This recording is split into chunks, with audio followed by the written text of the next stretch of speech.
Hello, everybody, and welcome back to the Varsity Voices Media Network. It's playoff time in Illinois high school football, and you know what that means. It's time to turn the spotlight on the Chicago Catholic League teams who are all vying for that state championship. We've made it through 9 weeks of regular season battles, upsets, and unforgettable moments, and now 14 Chicago Catholic League programs are stepping into the postseason with one goal: to survive and advance. And tonight, we're breaking down every playoff matchup featuring a Catholic League team, and we'll dig into the key storylines, spotlight some of the players who could change everything, and of course, we'll give you our Prognosticus picks on who's moving on and who's heading home. I'm Joe Frevaletti here with my co-host, Dan Frevaletti, and this is the Varsity Voices Media Network, your home for Chicago Catholic League football. Dan, I felt like when I was preparing for this episode today that it's like a new season. Yeah, Everything's new, right? For sure. Rejuvenating. Yes. And don't you think the teams feel that way too? You know, this year more than last. I felt like last year a little more dramatic going down to the wire, and I don't know why maybe, but this year it felt like there was a little bit of a lull. You know, and we talked about it on a couple of our podcasts, but right. But this year this year felt like a little bit of a lull, and this feels like the rejuvenation is the word I've been thinking about because it fits, because I think everyone's excited for this, and we are as well. So I can't wait. Yeah, I can't wait too for some of these games. I think they're going to be really good. I'm really interested to see how the Chicago Catholic League teams match up against some of these teams that we don't know much about. I mean, we can look at their records. We can see how many points they scored. We can see how many points they gave up. We read about some of the players on some of these teams, and everybody sounds good at this point, right? But, you know, it'll come to bear on Friday and Saturday. A lot of games on Saturday. Yeah, the Friday Night Lights are not so much Friday Night Lights. No, they're not. You know, at least within the games that we cover. Yeah, but I'm really excited and interested to see really some of these teams that are matching up against the Chicago Catholic League teams. If you are looking to buy or sell a home, contact RE/MAX Realtor and Circle of Legends recipient Christopher Cobb. Let Chris's extensive negotiating experience work to guide you on all of your real estate buying and selling needs. Contact Christopher now to discuss the right strategy for your personalized real estate buying and selling plan. His number is 630-420-0070, or you can visit his website at christophercobb.com. Yeah, you know, and when you cover teams, and same about when you coach, and that it feels like you maybe start to overrate, you know, some of the teams. Like, wow, this team's really good, but you don't really have much to compare it against. Yeah. You know, so that's what makes the playoffs even more fun, because there's so much unknown, and that it's why I hate when teams play the same team in week 9 and in the first week, or, you know, I guess a couple weeks into it, it doesn't really matter anymore. But right out of the gate, you know, I'd like to see, part of the excitement is the different teams, and, you know, it's hard to judge teams when you don't know what the talent is, or what their strength of schedule is like. So, but It's what makes it fun. It's what makes it a lot of fun. And you mentioned that strength of schedule, and you and I have talked about this a lot, how we think the Chicago Catholic League schedule is a meat grinder, right? Gauntlet. And a gauntlet. Yeah. A meat grinder. A meat grinder. What else? I don't know. Got one on the top of off the top of your head? No, just those two right now. I don't know why, but I think about, is it really, I mean, how is it really that meat grinder, that gauntlet? And this is the one time where you get to put the Chicago Catholic League teams and the division or the league itself up against some of these other conferences and really good teams, and see how does it match up, or how do they match up, you know, with the Chicago Catholic League. So that's one of the things I'm really interested in seeing too with some of these first round games. Yeah, and I mean, it's seeded, so you're gonna have some, you know, by design, some blowouts, and I'm sure we're gonna talk about some of them. But it is, you know, it's just unique, and so that's what makes it fun. And it's I love, we talked about things you change, and I know it was more about on the field, but we've talked about this too, the Wednesday playoff game that we both used to love. Oh, we missed that. But anyway, yeah, this is there's some interesting matchups out there, and I'm excited for it. Okay. All right, good. Well, let's talk about some of them, Dan, Okay. and we'll go class by class here, and we'll start with the first class that a Chicago Catholic team is participating in, and that's Class 3A, and that's IC, who's the 11th seed, and they are at Hope Academy, who's the number 6 seed. So what do you think in this game, Dan? It's funny in 3A, and as you get smaller, you start to see two-way players. We don't a lot of two-way players. We see it in the Catholic League, but not to this level. But IC is like that. They are a true kind of 3A team. They've got a ton of two-way players. Foley Calcagno, Grant Bowen, Tamarian Garner. They're loaded with talent. And it's nice because at this time of year you don't have to worry about the players getting tired because of the heat or anything, and the stakes are so important that guys are like, put me in, I'm ready to go, I don't need to come off the field. So I know that that IC is ready with those guys. Hope Academy, Joe, they play two quarterbacks pretty consistently, Davion Greenberg and Jacoby Henry. Yeah. They've scored a ton of points this year, and they are a solid 8-1 out of a good, I'm not going to say great, but a good Chicagoland Christian Conference. Mm-hmm. Bishop Mack won that conference, and Bishop Mack seems to be pretty loaded this year. Always good. They seem to be able to score a ton of points. I don't think this should be written off. A lot of times, and I'll just say it, when Catholic League school is going to play a school that starts Chicago blank, it's like, oh boy, this is going to be a blowout. But do not write this one off like that, and as a dominant IC win. At least I don't think, and even though IC is the lower seed, I still think they're the favorite. And one thing that sets them apart, we talked a lot about their defense is nasty. They are nasty. And led by by dog of the week, Tamarian Garner. So I think IC is in good shape in this, and I think they win. The 6 seed beats the 11 seed IC over Hope Academy, but they better be ready. They better be ready. You're right, and I'm in agreement with you, Dan. I think IC is going to win this game, but I think it's going to be a hard fought game.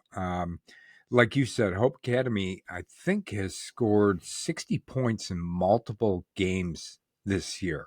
Yeah. And I don't care who you're playing. You're scoring 60 points in multiple games. You've got a good offense. You've got some athletes. You've got some talent, right? Yep. And, for anybody who's looking at this as an underdog versus, another team, I don't think it's that way at all. Yeah, it's not this versus a big bad Catholic League team. Not in this case. These are two well-matched teams. I do think, the strength of Hope Academy is on the offensive side of the ball. And, they rely on, like you said, those two quarterbacks. And I think one of them switches over to wide receiver. He's really talented there as well. But the one thing we've talked about all year with IC is how talented their defense is. So I don't think Hope Academy will have seen the team with the talent on defense that they will in IC. And I think IC probably matches up pretty well with them and, maybe can hold down some of their offensive weapons. So I'm going with the with IC as well here, Dan, and I think they're going to get by Hope Academy, but I do think it's going to be a close game. Yep, we're both sitting at the round table. All right, here we go. We are at the round table. I like it. Part of the Knights. That wasn't quite as emphatic as sitting at the round table. Yeah, I thought I lost it about halfway through. So okay, all right, that's okay. We'll give you that. All right, so next game. So that's the only 3A, right? Yep. So we're moving up to 4A here, and we've got Urban Prep Bronzeville, who's the 16th seed, and Montini, who is now the number 1 seed, right? Remember how I was complaining about that? How could Yes. that? Yeah. Although I went back and did a little bit of research, I thought, oh yeah, Morris does have more playoff points than Montini.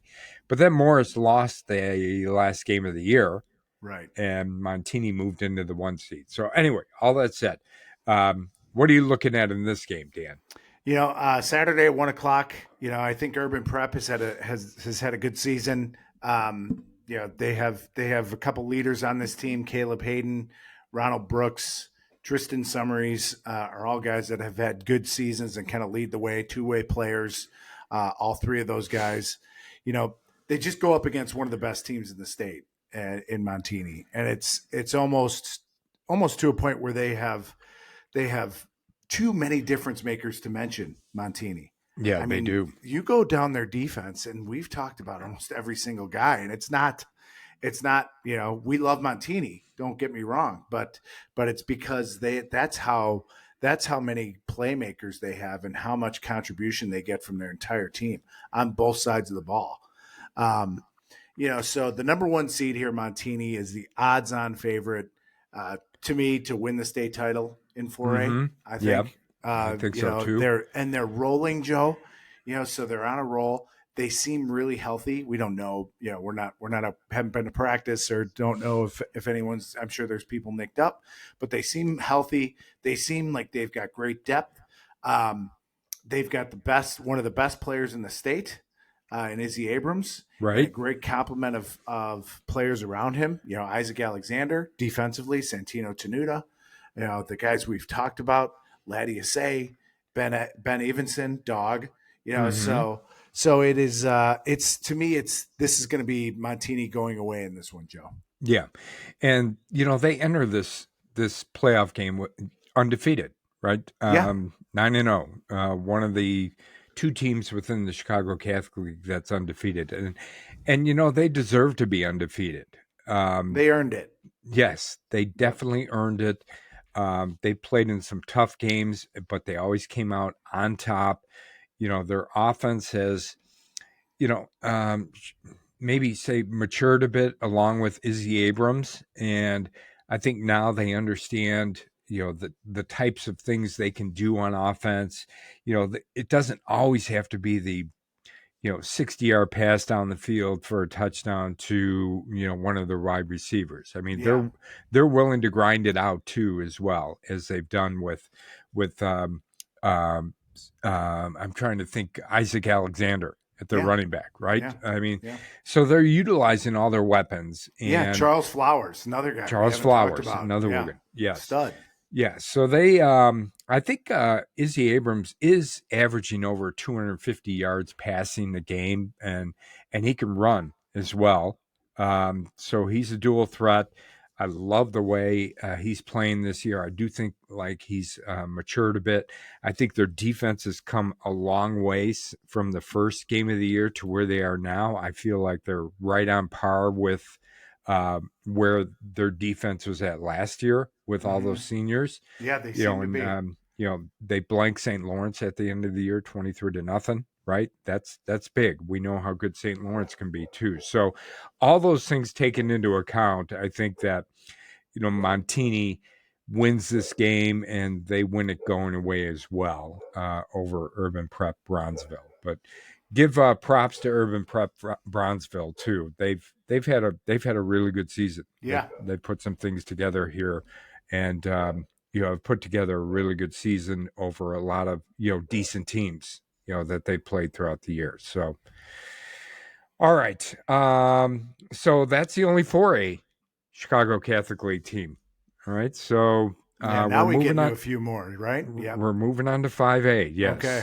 And the first one is St. Francis versus Morgan Park. And I think you mentioned this in our last episode, how, a bit of a tough draw for St. Francis, where they kind of got seeded. They're seeded number 9. Morgan Park is number 8. This game happens on Saturday as well. And both teams, Dan, come into the 6-3. So, what do you think about this game? This was a harder one to pick. I mean, how about the wide receiver talent that's going to be on the field in this game? Right. St. Francis with Dario Milivojevic, Zach Washington, Tanner Glock. Morgan Park has the electric Nasir Rankin going to University of Illinois. I would say to expect some points in this one. But I think what might put St. Francis over the top is I think they can force some turnovers from Morgan Park's quarterback's a sophomore, Ronald Smith. He's very good and he's going to be a superstar, but sometimes can try and force things to Rankin. And so I think you may see some of that this week. But St. Francis has given up some points. Yes, they have. And while I love Tanner Glock, I love Jalen Torres and James McGrath. I love some of their players individually. They have given up some points. So, but that being said, Joe, I think St. Francis is going to have too much offense. My pick is St. Francis in a tight game. Yeah, I think it's going to be a tight game too. And I agree with you that it's going to be a high-scoring affair. It'll be fun to watch. It is going to be fun to watch. And anytime you've got two teams who are pretty evenly matched and can score a lot of points, I always feel like it's going to come down to that one defensive stop, the turnover, or a special teams play. That's what I was thinking, yeah. Something like that, which kind of puts one of the teams over the top. And when I think about that, I do think of St. Francis. Now, we haven't mentioned Zach Washington much. Is he playing this year for St. Francis? Yeah, he's playing. He had a touchdown. Yeah, but you're right. Certainly wasn't like last year. No, it's not like last year. But he's always, especially when you think about kick returns, punt returns, that kind of thing, he is always a weapon. So I think somebody on St. Francis is going to step up and provide that kind of momentum or that momentum shift, whether it's on special teams or whether it's with some kind of turnover on defense, and I do think they're going to be able to come out on top in this game and beat Morgan Park.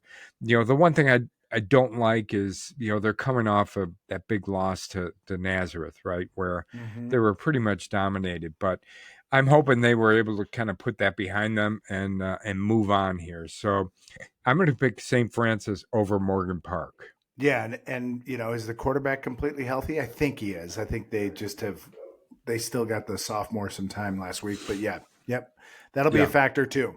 Okay.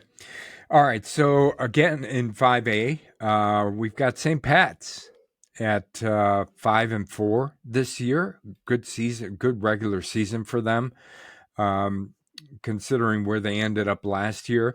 But they've got to go to Wauconda, Dan, who's the number 3 seed and undefeated this year. One of those teams that has really rolled through their whole schedule. So what do you think in this game? What are you seeing?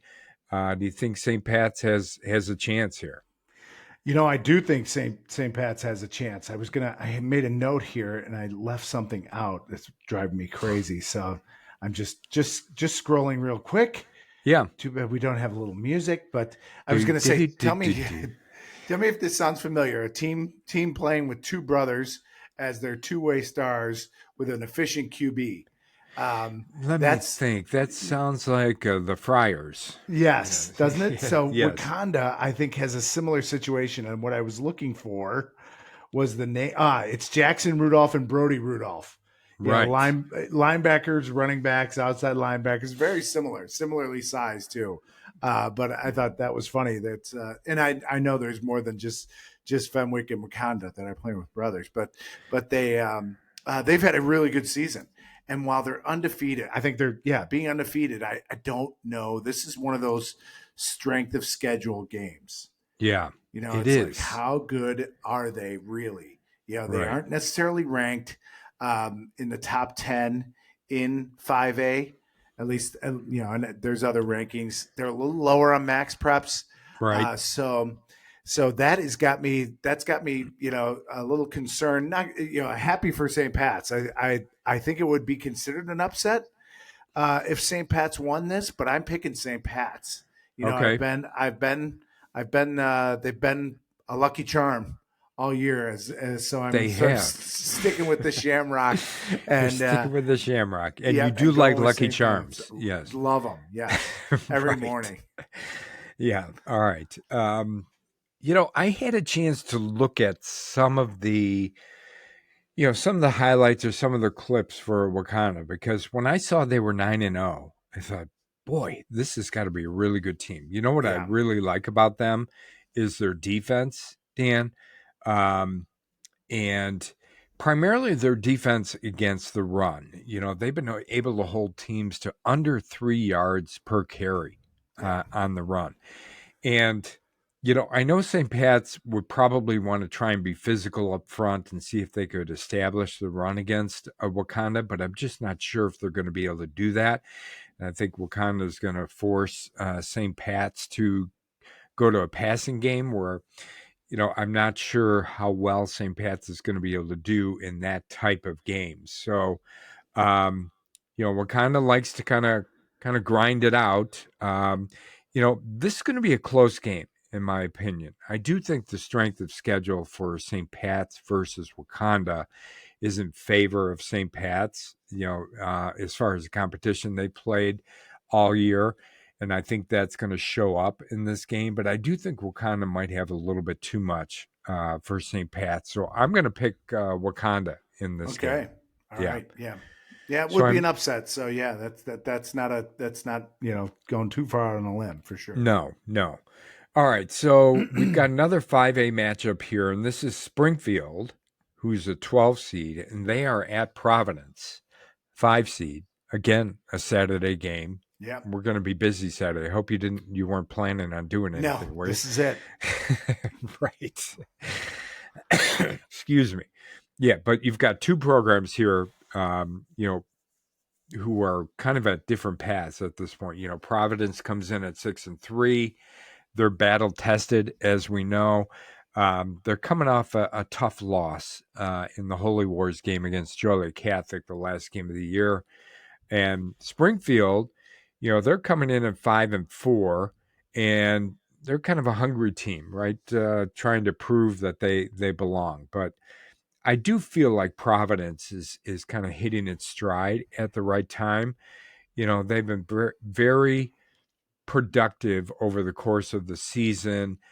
They've been up and down, but I do feel like the last several weeks of the season, they've really come along, and they've kind of found what their identity is on offense primarily. So, on the other side, I think Springfield, they're all about opportunity. They fought their way to a 5-4 record.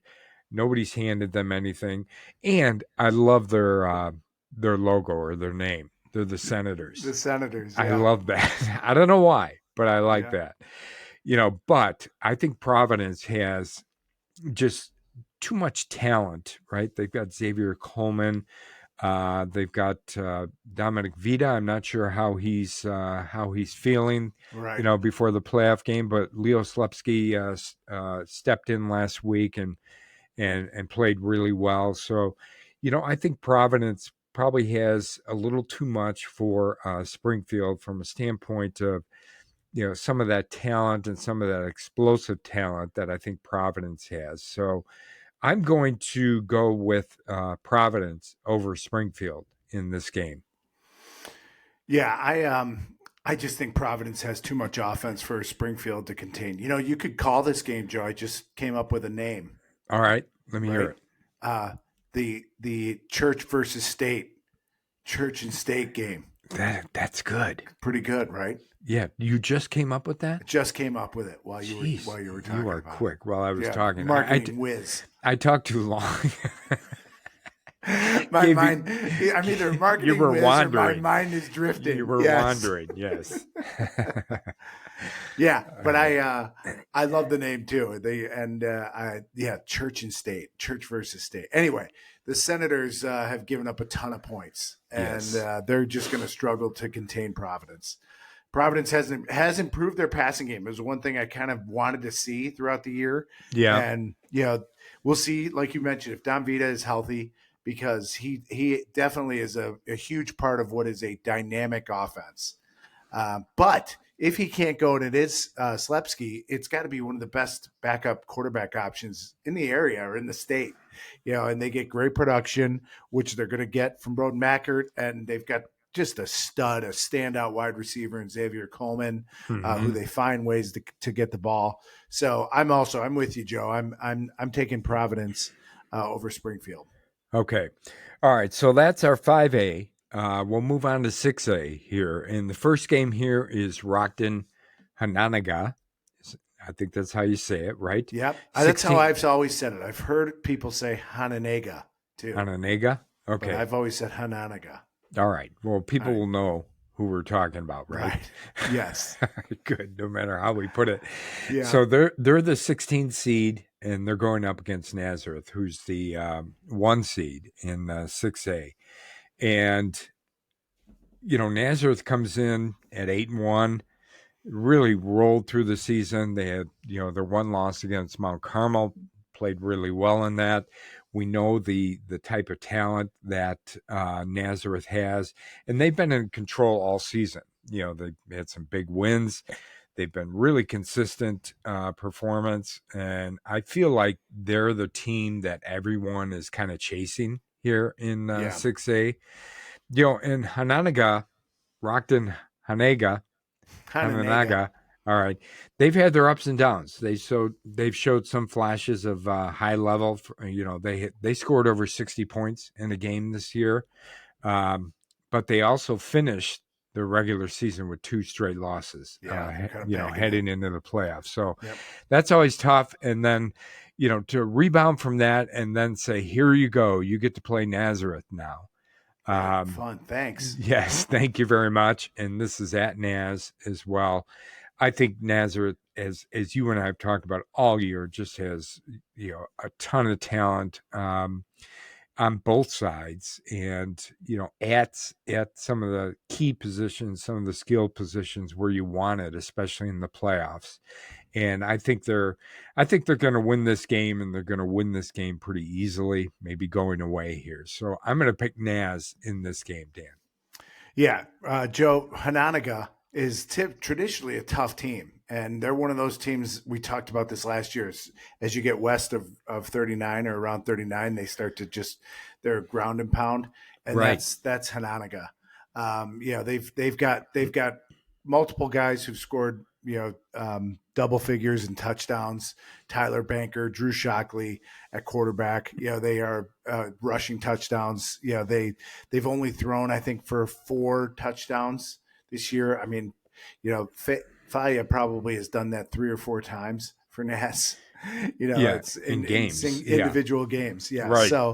So just a total difference in styles. It's always the thing that I would say about those teams is if they get 2 scores down, they're in big trouble. They really don't. They have to rely on controlling the clock, being able to run the ball, being able to surprise teams, only with a pass, and really just kind of keeping control of the game. They will not be able to do that against Nazareth. Nazareth is too good defensively, really skilled. They've played this style before. So it's not going to be a surprise to them. Super well coached. Racky's going to have them absolutely ready to go. And so I'm with you, Joe. My pick is for the number 1 seed, Naz. Okay. All right. So another 6A game here, and this pits Fenwick, who's the 11th seed, at Kennedy, who's the 6th seed. And you and I talked about this a little bit, or mentioned it a little bit in our pre-show meeting, Dan. Yeah. And so what are you thinking about this one? Yeah. Yeah. Joe, this game's being played, according to Max Preps, at Winamax Stadium in Lincoln Park. Yes, I saw that as well. Yeah. All right. So while it is a home game for Kennedy, I believe Fenwick has a shorter trip to get to Winamax Stadium than Kennedy. You're going to ask me the mileage, and I don't have Mr. Geography. Can you guess? I don't have it. You've got a map. You've got a map in your head. I know you've got one up there. It's probably Do you need me to talk longer so you can calculate? No. It's probably like 3 miles to 4 miles or something like that. But Okay. it's going to be close. It's going to be really close. But it All just right. looks. I did look at it on a map, and it looked like Kennedy was significantly farther south than where Fenwick is coming from. So Okay. anyway, not that that's going to matter a lick. Kennedy Joe's a team that is a Chicago Public League team that is definitely on the rise. They've become kind of a force in that division of the public league. Yeah. Xavier Guzman and Jacob Tunstill are the leaders for this group, but their strength of schedule is nowhere near as close as what Fenwick goes through. Fenwick's got the edge in size, experience, overall talent, and they seem very primed, for another long run this year. And my pick is that Fenwick will win this game going away. Yeah. Yeah. You mentioned something there, Dan, that, regarding Fenwick, and one of the things I was thinking about when I was looking at this game is the physicality of Fenwick. The phrase you have for them, they'll knock your block off. Yes. It's apt, right? Yep. It's a good phrase for them. And yeah, they had some tough games this year. But the games that they did lose, the teams that ended up, winning over Fenwick, they knew they were in a game, right? Because Fenwick comes to play, they play hard, they are physical, they're big, they're strong, and they're relentless. And I don't think Kennedy will have seen any type of team like this at all over the course. And Kennedy had a good year. I think they're 7-2, right? And you're right, they are an up and coming program in the Chicago League or the public league, but I don't think they're going to run into a team in Fenwick that's on a mission here and going to be really physical. And I think Fenwick wins this game pretty easily as well. Yeah, that's not that difficult to pick. So no, it's not. Yeah. It's a downside of the playoffs, right? You'd like to see maybe a little bit better. Maybe if they do change it, it's one thing that can come out of it. If let's say Fenwick had a bye, Kennedy had to beat someone to get to this point, you'd think, well, they have earned it a little more, or someone else that has a strength of schedule that's tougher. Anyway, maybe it's helped by the changes that are proposed. Yeah. Okay.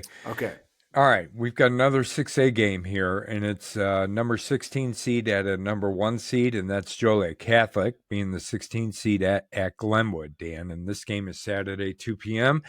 And this is another game that you and I talked about a little bit because, again, we follow the Chicago Catholic League. We don't necessarily follow some of these other teams. So when we see the matchups, we go out there and we start looking at some of these other teams, and I'm impressed with a lot of the teams, and for teams to get to this point and get into the playoffs is impressive in itself, as far as I'm concerned. But when I looked at Glenwood and what they've been able to do over the course of the year, they're 9-0, and then I watched a little bit of their film. As well as reading some of the articles, the post-game articles, that kind of thing, and they're 9-0, and they've played a tough schedule. They really have. Yeah. They a lot have of familiar names in that conference that have made playoff runs. Have beat tons Rochester. of state championships. They beat Sacred Heart Griffin. I'm trying to think who they beat in their last game. I can't come up with the name right now, but another good team. So they are formidable, and I can see why they are a number 1 seed. Now, obviously, they're 9-0, but we know what that means sometimes, records. But watching them play, they're a number 1 seed, and they got to be considered one of the favorites here in 6A, I think, for a state championship. They're senior heavy. They're big. They're physical, they're athletic, and they've got some stars at some of the key positions on both sides of the ball. So Joliet Catholic's going to have their hands full. They're going to have to play probably their best game of the year, and they're going to have to be in control. I think in order to be able to win this game, and I just have not seen that from Joliet Catholic. Now, I do like what they did last week against Providence. They came out big, and but then they gave up a ton of points at the end of the game and just barely held on. So I don't think that type of approach or the way some of their games have gone this year is going to work against a team like Glenwood, based on what I've seen and what I've listened to. So I'm gonna pick Glenwood in this game over Joliet Catholic, Dan.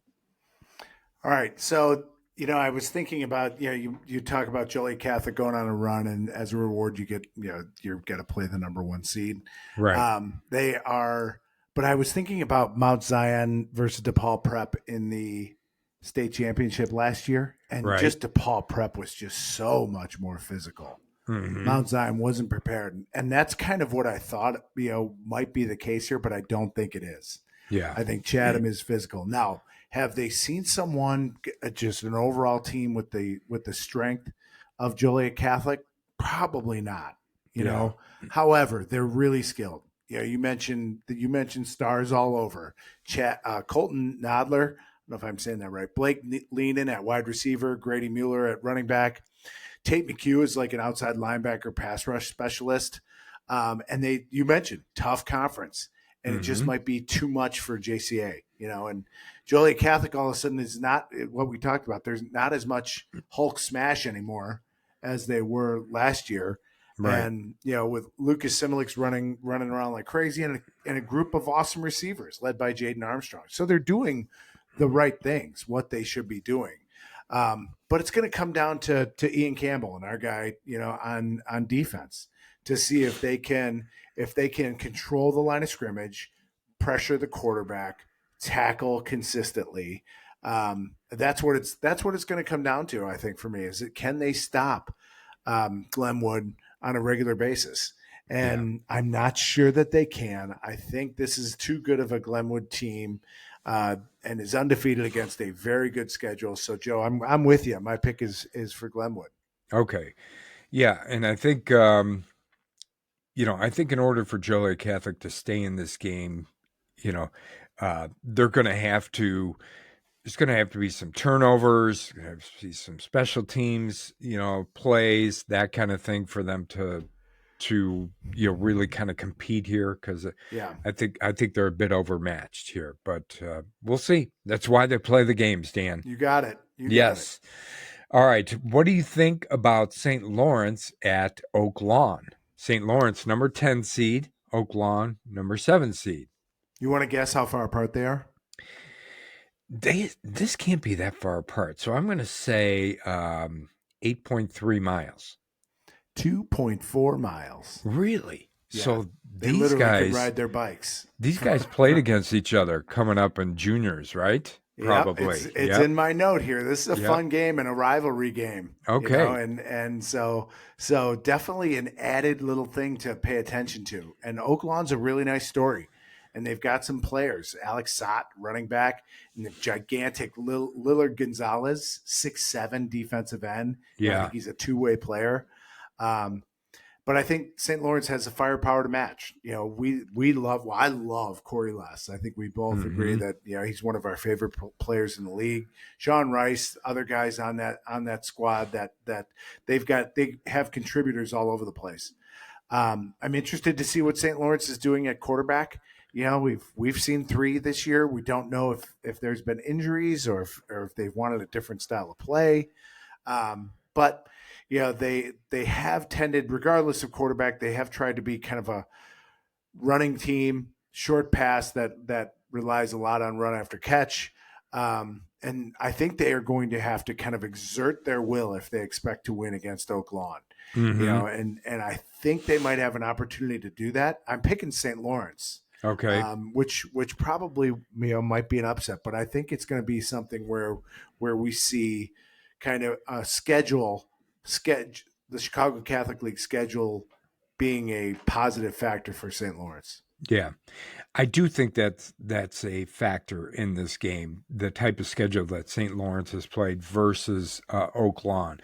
But the other thing is, I think that Oak Lawn has really, they're one of those teams, and there's several of these every year where a team comes into the year and they, over the course of the year, they build something really kind of special, right? Yeah. And, Oak Lawn has had, some down years. This year, they built something there that is really special. They've gone 7-2.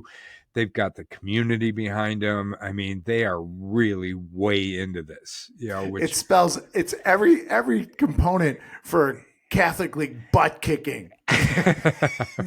Right. Oh, a God. good old fashioned butt kicking. Our community has never been so rallied behind a team. Oh, yes. 40-0. And then we'll be getting all the comments the day after, right? Yep. The day after Here the it game. comes. But, yeah. I'm not sure. I think this game is going to be really close. I'm not sure if it would be an upset if St. Lawrence beat Oak Lawn or the other way around. I feel like these teams are pretty evenly matched. And I don't think that the build something special for Oak Lawn this year is going to be enough to combat St. Lawrence and, what they've been able to do and their size and strength. And, like you mentioned, the strength of schedule. I mean, that really plays into it for the Chicago Catholic League teams going into the playoffs. So, although I love the story about Oak Lawn and love to see them, take it all the way, and make everybody proud. But I think St. Lawrence is going to beat them in this game, and I do think it's going to be close. But I think St. Lawrence wins. Yeah. Isn't that funny? How many times have we seen that? This is a generational team. We just notice these kids and say we're freshmen. The families, the stories, the overcoming adversity. This is it. This is the year. Whack. Joliet Catholic beat us 50-0. Right. Who are you saying that about last year? Woodstock North. Woodstock North, yeah. Mount Zion, too. Mount Zion. And they just got their butts handed to them. Yeah, eventually. I knew someone who's, shout out to Jeff Oost. He and I worked together, and his kids go to Mount Zion. They were so excited, and DePaul just muscled up on them. And you could kind of tell it's coming, but it's still that I think that angers some of those schools, and that's why you should just enjoy every single day. Enjoy it. Yes. Don't get too caught up in everything else. So anyway, no, I agree. Yeah. Okay, so that's the last 6A. We're moving on to 7A. Okay. And we've got a St. Rita team. Now 7A and 8A, just for everybody, it's the two classes that are seeded 1 through 32 for these classes versus 1A through 6A, which is 1 through 16 in the north and 1 through 16 in the south. I got that right? Yeah, pretty sure that's right. Yeah, that's very kind of clear. right. Clear as mud. Yeah. Clear as mud, yes. Yep. Not sure why they still do that, but they do. Yeah. Okay. Yeah, they're going to drive 500 miles on the day after they play to play in a fall ball baseball league. Right. But yeah. Yeah, anyway. Exactly. Yep. Yeah, but anyway, the reason I went into that is St. Rita's a 25 seed, and they're playing Rockford Guilford, who's the number 8 seed.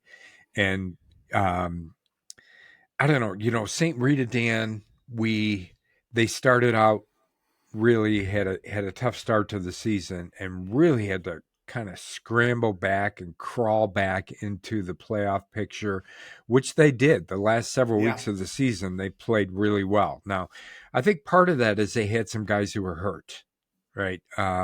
Some of their key guys who were hurt. And I think that really hurt them in the games for the Chicago Catholic League, right? Yeah, their receiver is one that we hadn't talked about. Walter Jones? Yeah. Yes. They got Walter Jones and the other guy who kind of stepped up. I think his name is Donovan Evans. Yes.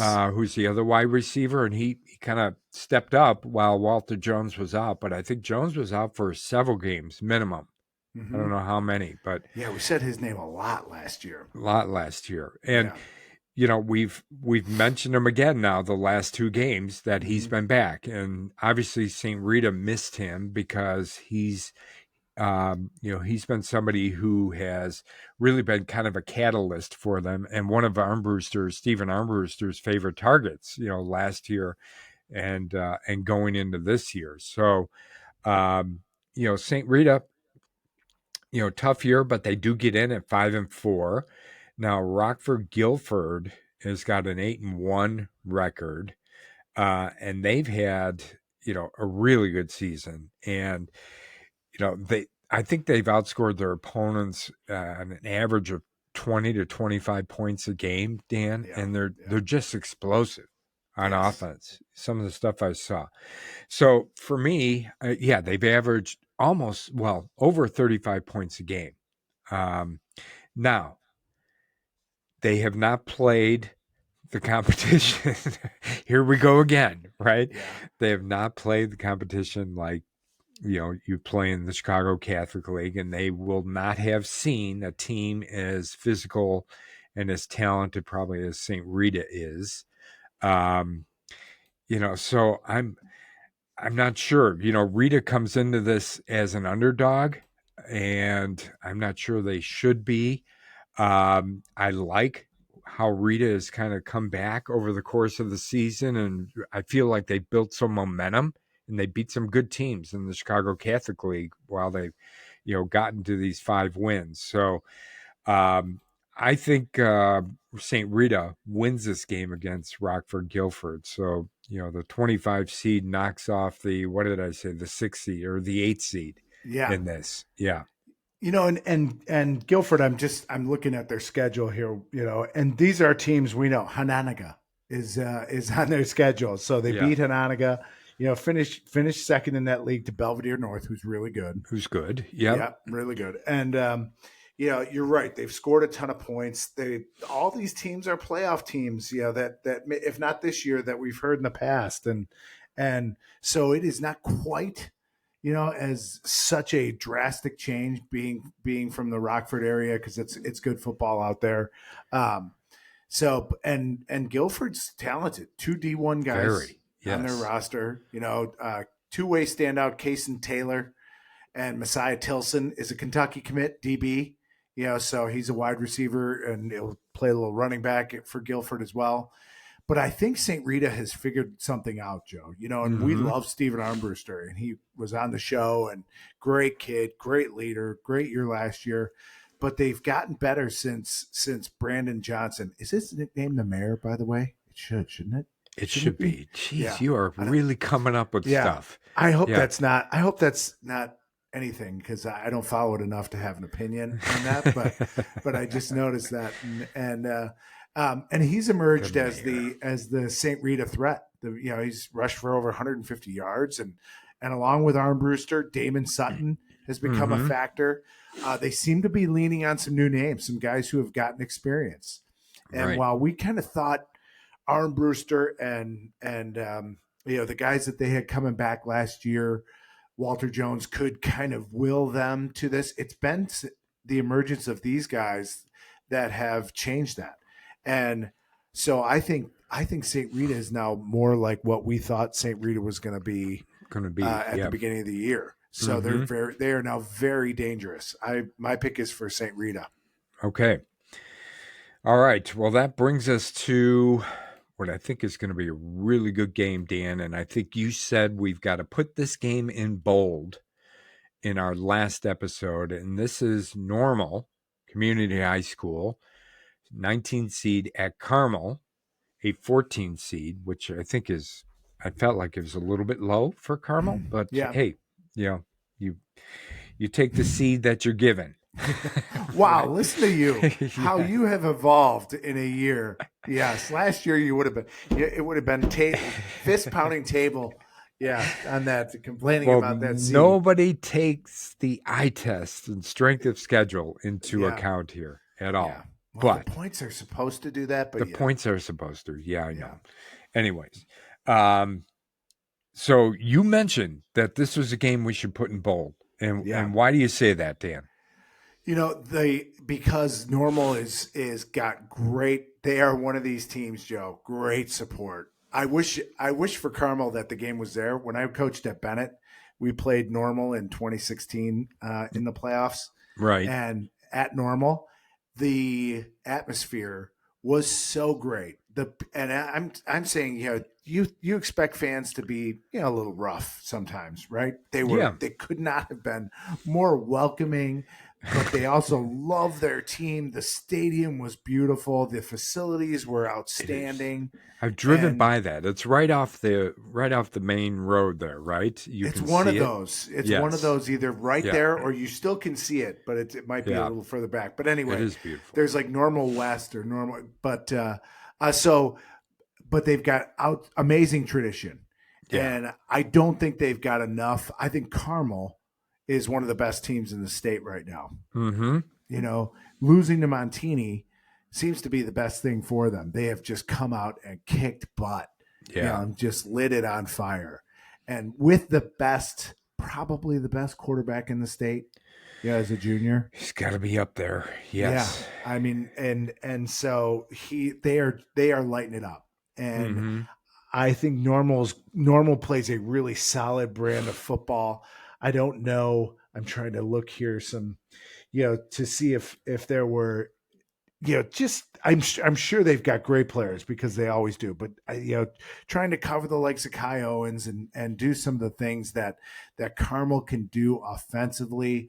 Carmel plays a lot of guys two ways. We know they don't have a ton of numbers, but I just don't think Normal has enough for them. But I think it's going to be close. Like I said, I was more excited about the fact that it could be at Normal. Excited for the Carmel folks because it's such a cool experience to play the Ironman. But they're going to hit you. They're going to be super disciplined, and they're going to play a really good brand of football. They kind of use a little trickery. They're going to have very capable players. They just don't have the wow factor that Carmel does. So I think it's going to be a close game. I think it's appointment watching. If you're going to pick a playoff game, take a drive up to Carmel, look at the trees. It's really pretty on the way, all that stuff, and then watch a pretty good football game that Carmel wins in a close one. Yeah, I think one of the things, and I hate to think this way, Dan, is I agree with you regarding Normal. Is they're going to be physical, and I think they're probably going to try and be really physical in this game because I think they probably feel like that might be one of their advantages in this game versus Carmel. Now, that's not to say Carmel doesn't play a physical brand of football because they do, and they've shown that in what they've done throughout the year, and just the other teams that they played in the Chicago Catholic League. So, but like you mentioned, they've got a lot of guys going both ways, key guys going both ways. So I feel like this is one injury away from turning from a Carmel victory to maybe a Normal victory, and I hate to even think that way, but it's just something that I it happens in all sorts of football games, right? At all levels, but everyone, yes, but I agree with you. I think Carmel, that loss to Montini kind of set them on fire. And even though Trey Taylor was always really good, look what he's done since that loss. I think he's averaged over 400 yards a game throwing the ball, and he's running for touchdowns as well now. And he's doing everything he can to will his team to win, and relying on some of the really good players that he has around them. So, I think this game is going to be close as well. I think it's going to be a very physical game. And I'm going to pick Carmel in this game to beat Normal. And I agree with you. I think Carmel's got to be maybe one of the favorites in 7A, the way they're playing right now. So I'm picking Carmel over Normal. But I do think it's going to be a close game, and it's going to be a very physical game as well. And it's Friday night. Finally, a Friday night game. How about that? Yeah. Yes. All right, so I think the last 7A game here we have is Rockford Jefferson High School, number 27 seed at Brother Rice, number 6 seed. And we've talked so much about Brother Rice this year and what they do. So I'd love to hear your take on this, Dan. What do you think about this game? All right. Tell me if this sounds familiar. All right, I will.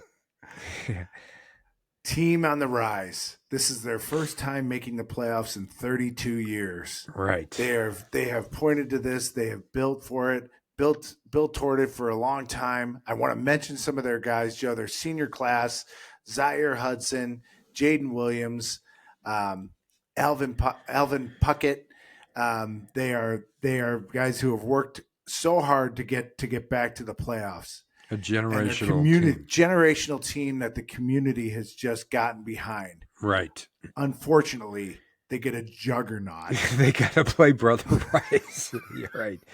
I know. All right, go on. I hope they've had a good time. I really hope they've had a good time and enjoyed it, celebrated the successful season, had parties based on the fact that they've made the playoffs for the first time in a long time. Yeah. Because they get a team loaded with Division I prospects and commits up and down the field, including Varsity Voices. I've got a category of player, Joe. Okay. Varsity Voices undermentioned player. And who's that for Brother Rice? The co-defensive player of the year in the CCL Blue, Braden Parks. Oh, yes. We have not mentioned him enough. We've mentioned the other guys, King Liggins. Right. Yeah, and their other defensive linemen, but he is a load.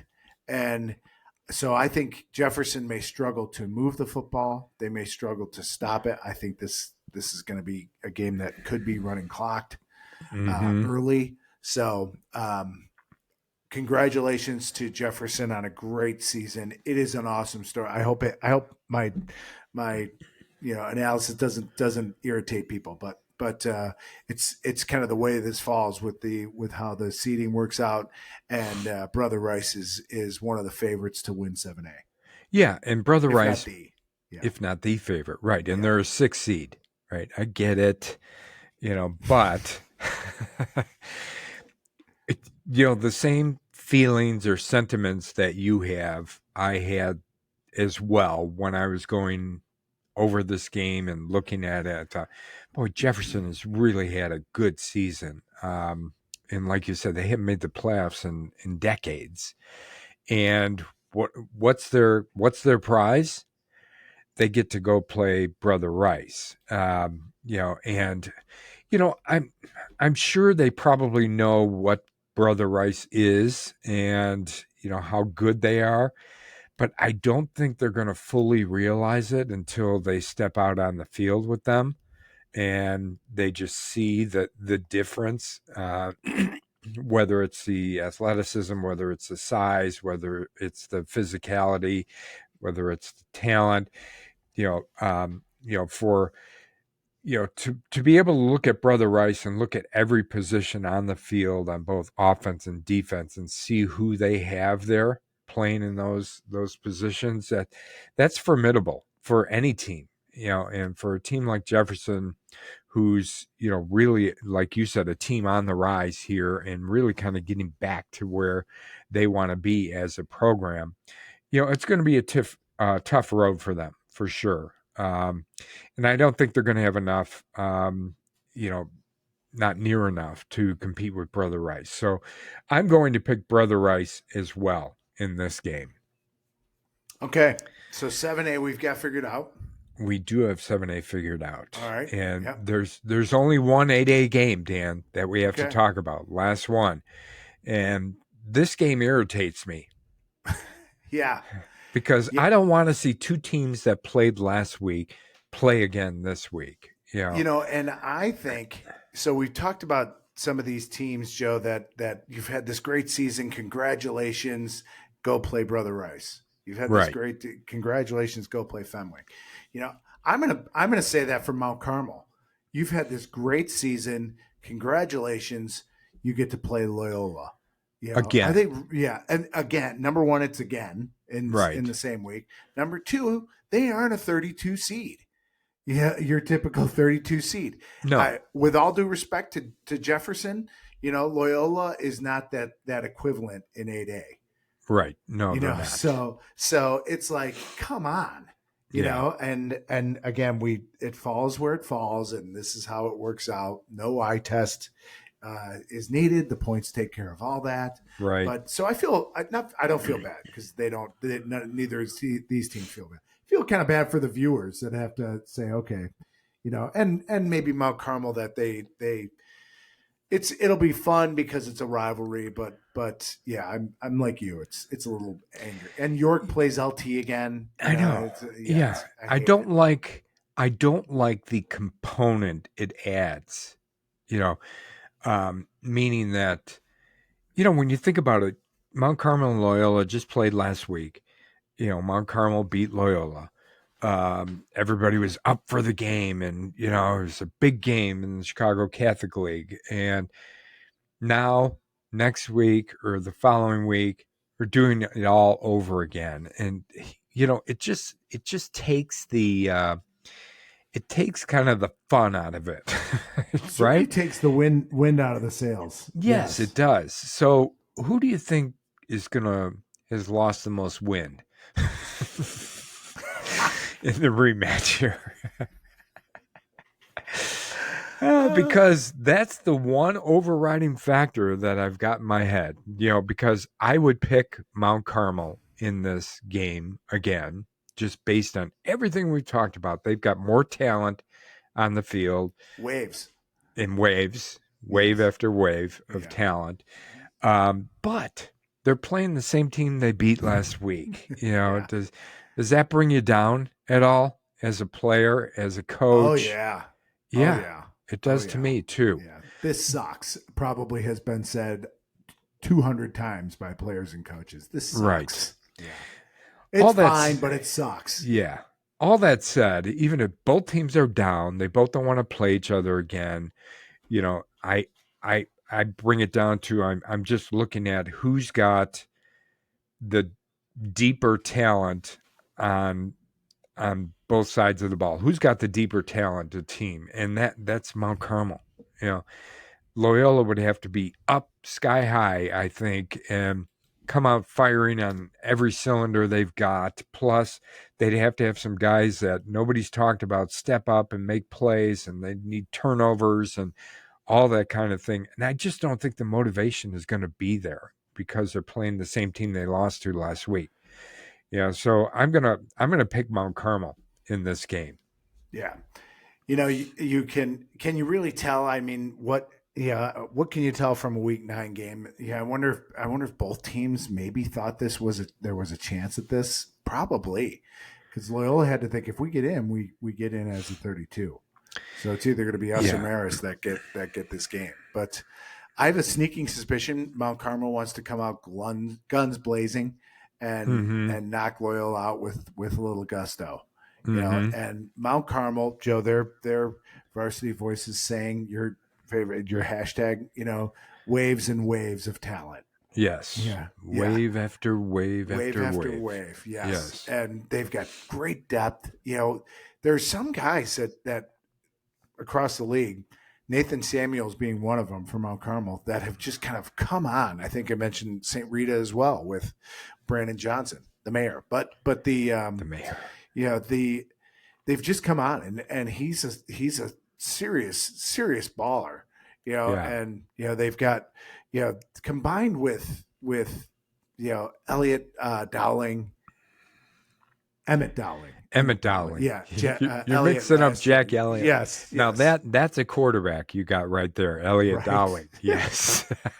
It's a video game. Varsity I am Voices. Recruiting that kid. Yeah, yes. Yeah.